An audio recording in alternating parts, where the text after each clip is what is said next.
Pour connaître nos missions de vie, il est utile de savoir quels sont les types d'âmes, les missions et les défis que nous avons choisis.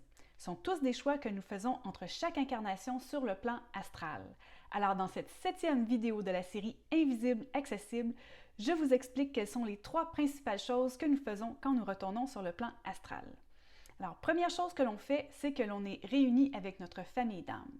Notre famille d'âmes, ce sont des âmes qui ont été créées de la source en même temps que nous. C'est notre groupe avec qui on évolue sur le plan astral. Alors, ce sont des personnes avec qui on a eu plusieurs vies antérieures.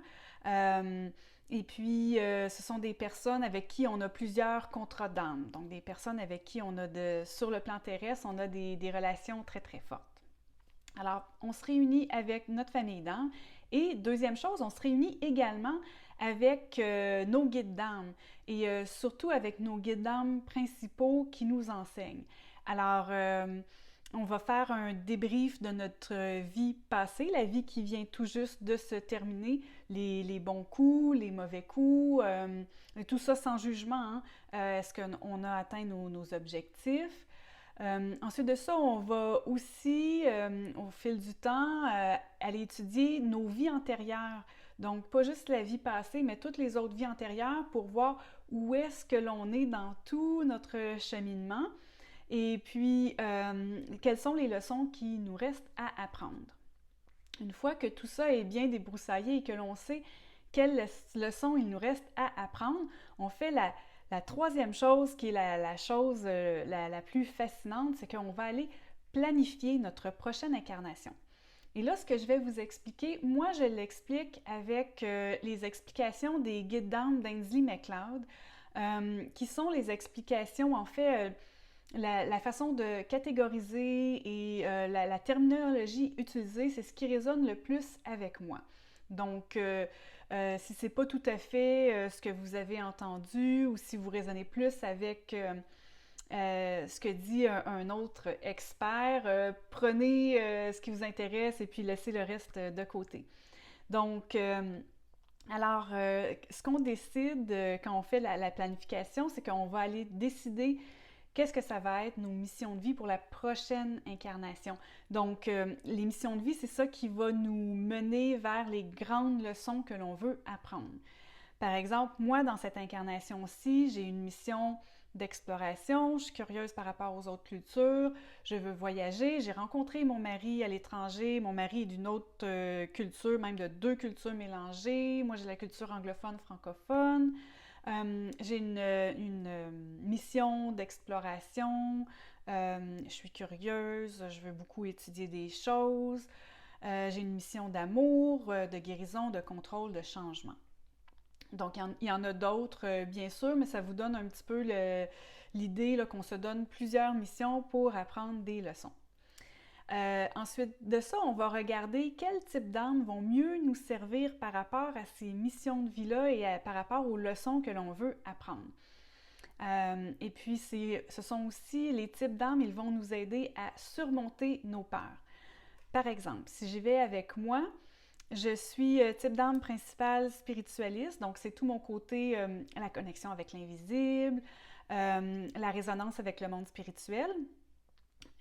Ensuite de ça, dans mes 2 types d'âmes qui suivent, les secondaires, j'ai le côté créateur, c'est tout mon côté pour la sensibilité pour me connecter avec les autres, pour me connecter avec les guides, la réceptivité aux arts et aussi aux messages symboliques. Et on en reçoit beaucoup des messages symboliques qu'on va canaliser, donc ça c'était parfait pour moi. Ensuite de ça, j'ai le côté performeur, c'est ma capacité à me mettre de l'avant et à parler aux autres. Et puis, donc ça fait tout une espèce de melting pot, comme on dit, qui m'aide beaucoup, beaucoup dans mon travail actuel quand je canalise et qui m'aide aussi par rapport aux peurs à surmonter. J'ai défi, dans mon cas, j'ai un défi d'expression de moi-même. Dans des vies passées, ça a été bloqué, il m'est arrivé des choses que ça me fait beaucoup peur. Donc, en me donnant le type d'âme performeur, C'est quelque chose que j'ai en moi que je veux beaucoup. J'aime ça parler, des fois j'aime ça aussi rigoler, faire des imitations, tout ça. Donc ça me force un peu, ça me donne le guts d'aller au-dessus de la peur et de me mettre de l'avant. J'ai aussi le côté penseur, je suis curieuse, je veux toujours évoluer, apprendre. Ça m'aide beaucoup dans mon travail en traduction, parce qu'on doit faire beaucoup de recherches en amont. J'ai le côté éducateur quand vient le temps de transmettre des connaissances. Et j'ai aussi un peu de côté chasseur, que ça s'appelle. Et puis, dans mon cas, c'est ce qui vient me donner le dynamisme.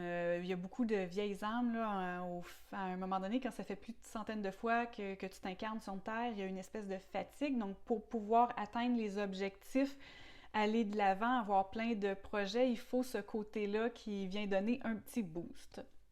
Donc, ça vous donne une idée de comment on choisit nos types d'âmes. On choisit plein d'autres choses aussi. On va choisir des défis, des désirs, des parcours, des voies empruntées, des investigations.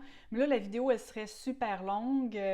Donc, il y a plein de choses que l'on choisit. Et puis aussi, super intéressant, on va décider avec qui on va évoluer et avec qui on va passer des contrats d'âme. Donc souvent, on peut réfléchir au fait que, bon, ça fait plusieurs incarnations que avec telle personne, j'ai pas réussi à résoudre ma peur de faire confiance à l'autre, il est arrivé plein de choses. Donc on décide encore de se réincarner ensemble. Ça peut être comme amis, comme père, fils, tout type de relation qu'on va choisir, comment est-ce qu'on peut se réincarner ensemble pour faire un bout de chemin. Par exemple, avec ma fille, j'ai peut-être déjà mentionné, elle et moi, on a des vies antérieures où est-ce qu'on a subi beaucoup de rejets et d'abandon.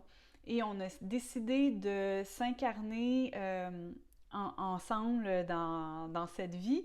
Relation mère-fille, elle sait que je la laisserai jamais tomber, et vice-versa. Le thème de l'amour est très présent. Je ne sais pas combien de fois qu'on peut se dire je t'aime dans une journée, donc on s'accompagne beaucoup là-dedans dans l'acceptation et l'amour inconditionnel.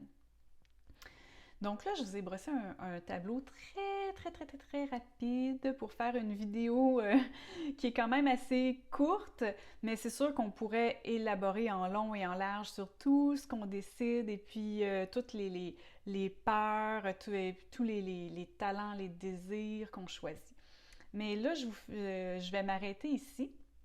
Et puis, il y en a peut-être qui vont se demander, oui, mais pourquoi je me rappelle pas de tout ça une fois que je m'incarne? C'est que, en fait, notre cerveau, il l'oublie parce que on s'incarne énormément de fois sur Terre et puis avec tous les traumatismes, les difficultés qu'on a vécues dans le passé, ça serait trop pour notre cerveau. Ça serait comme trop horrible de tout se remémorer ça, là, des fois qu'on s'est fait assassiné, abandonné, ou que nous, on a été le bourreau des choses horribles qu'on a faites. Donc le cerveau oublie, mais l'âme, à l'intérieur, elle se rappelle.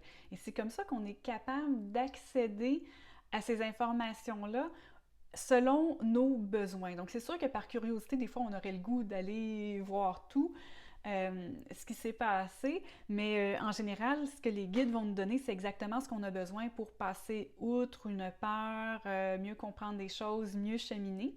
Et la façon d'accéder à ce souvenir-là, c'est de faire des régressions de vie antérieure. Alors, il y a plein de personnes qui en offrent, soit par des méditations ou des séances en personne. Et puis, c'est aussi possible de voir un médium qui va aller connecter et demander pour vous, qui va aller voir un peu ce qui se passe. Donc, voilà, j'espère que ça vous a éclairé. Et puis, si ça vous tente de partager, si vous avez fait vos régressions et puis vous avez eu des moments d'épiphanie et que ça vous a aidé, gênez-vous pas toujours de le partager avec moi. Merci beaucoup. Bye bye.